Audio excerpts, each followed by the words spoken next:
Cita-cita sebagai negara emas merupakan suatu cita-cita yang besar bagi Indonesia.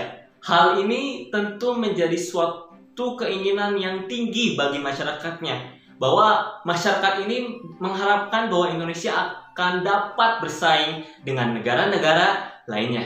Namun, perlu kita ketahui bahwa cita-cita ini bisa saja terjadi atau bisa saja terjadi bila ada suatu faktor yang penting, di mana faktor di sini merupakan suatu fondasi-fondasi untuk dapat membangun negara ini menjadi terwujudnya Indonesia di tahun 2045.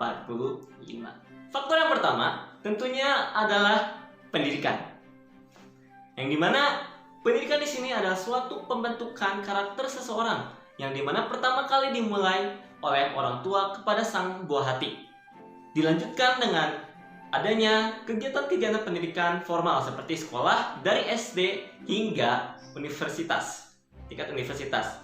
Hal ini tentunya merupakan suatu hal yang penting dalam perbekalan untuk membentukkan suatu kepribadian yang dapat diharapkan oleh Indonesia sendiri. Faktor kedua yaitu HOTS atau High Order Thinking Skill, yang dimana hal ini meliputi suatu pemikiran seseorang atau pemikiran individu dalam masyarakat.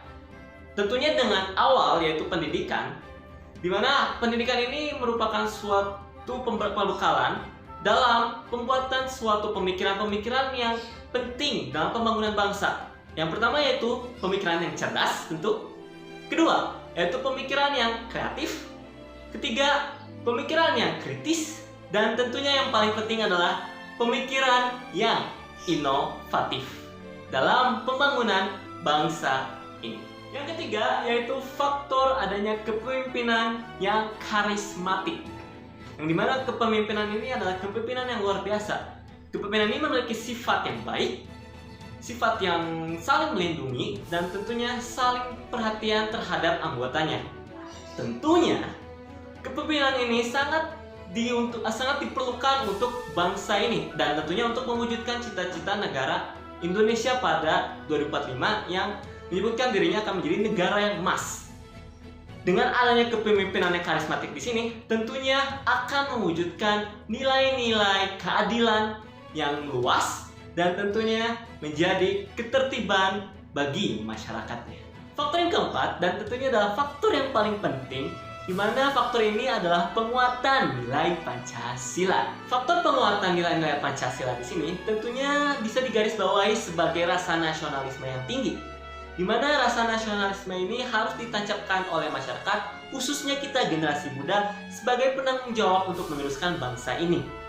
Bila kita memiliki suatu pendidikan atau kepribadian yang tinggi, pola pikir yang tinggi, dan tentunya pemikiran yang tinggi, tapi kita tidak memiliki suatu rasa nasionalisme yang tinggi, hal itu akan menjadi suatu yang sia-sia, di mana tujuan pembangunan ini untuk negara sendiri, untuk mewujudkan Indonesia emas di tahun 2045.